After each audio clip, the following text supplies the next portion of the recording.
तो hello guys, मेरा नाम है उदय और आप देख रहे टेक सर्कल।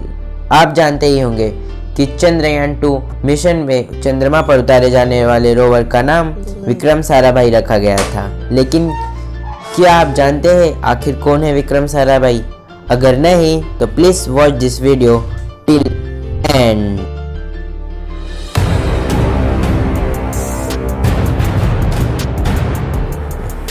सन 1919 में एक महान वैज्ञानिक का जन्म हुआ था।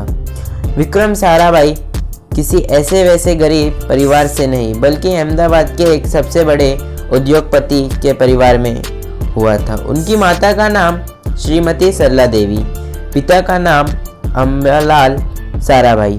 बचपन से विक्रम साराभाई को विज्ञान के प्रति उनका लगाव बहुत अधिक था, जिसने बाद में ऐसा रूप लिया कि वे भारत के महान वैज्ञानिक के रूप में उभर कर आए। विक्रम साराभाई ने अपनी शिक्षा भारत में ही नहीं बल्कि विदेशों में भी जाकर पूरी की। उन्होंने भारत में रहकर ही प्राथमिक एवं माध्यमिक परीक्षा उत्तीर्ण की और फिर आगे की पढ़ाई के लिए कैम्ब्रिज विश्वविद्यालय के सेंट जॉन कॉलेज से जुड़ने के लिए इंग्लैंड पहुंच गए। सन 1947 में विक्रम साराभाई ने अपनी पूरी पढ़ाई करके भारत लौट आए। डॉक्टर विक्रम साराभाई भारत के स्वतंत्र सेनानी भी रह चुके थे और अपने पूरे जीवन काल में उन्होंने बहुत ही बड़े बड़े काम किए। डॉक्टर विक्रम साराभाई ने अहमदाबाद एजुकेशन सोसाइटी में भौतिक अनुसंधान प्रयोगशाला लिए छोटी जगह खरीदी और उसमें अपने भौतिक अनुसंधान प्रयोगशाला की निर्मित कर दिया, जबकि दूसरी ओर एमजी कॉलेज ऑफ साइंस का निर्माण भी प्रगति पर था। सन 1942 में डॉक्टर विक्रम साराभाई ने एक शास्त्रीय नृत्यांगन मृणालिनी के साथ विवाह कर लिया। डॉक्टर विक्रम साराभाई के 2 बच्चे थे, जिसमें बेटी का नाम मालिका और बेटे का नाम कार्तिकेय था। कॉस्मिक किरणों वाले नए दूरबीन का निर्माण भी डॉक्टर विक्रम साराभाई के मार्गदर्शन में किया गया। भारत में कोई लॉन्चिंग स्टेशन नहीं था। डॉक्टर होमी भाभा एक ऐसे शख्सियत जिसे परमाणु विज्ञान का जनक माना जाता है।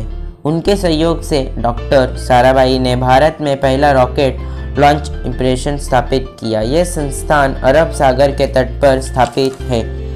रूसी स्पुतनिक लॉन्च के बाद भारत जैसे विकासशील देश में अंतरिक्ष की महत्वता सरकार को समझाया कि भारत में भी अंतरिक्ष कार्यक्रम के महत्व पर जोर दिया जाना चाहिए। उसके बाद भारत में भारतीय अंतरिक्ष अनुसंधान संगठन की शुरुआत की गई और इसकी घोषणा स्वतंत्रता दिवस पर किया गया। डॉक्टर विक्रम साराभाई ने स्वयं इसरो की स्थापना की। डॉक्टर विक्रम साराभाई को इसरो का पिता माना जाता है। डॉक्टर विक्रम साराभाई को भारत सरकार से सबसे बड़े सम्मान्य पुरस्कार से भी दिया गया। एक पद्म भूषण उन्हें सन 1966 में दिया गया और दूसरा पद्म विभूषण जो उन्हें सन 1972 में उनके मरने के बाद दिया गया। डॉक्टर विक्रम साराभाई ने अपने जीवन में भारत के लिए बहुत सारे योगदान दिए हैं। डॉक्टर विक्रम साराभाई की मृत्यु 30 दिसंबर 1971 को भारत मात्र 52 साल की उम्र में हार्ट अटैक की वजह से अचानक उनकी मृत्यु हो गई। तो कैसी लगी आपको ये बायोग्राफी? प्लीज कमेंट कर दीजिएगा और जाते जाते अगर आपको 0.1% कुछ सीखने को मिला तो प्लीज सब्सक्राइब कर दीजिएगा और अगर नहीं अच्छा लगा तो प्लीज डिसलाइक भी करते जाइएगा। Good bye.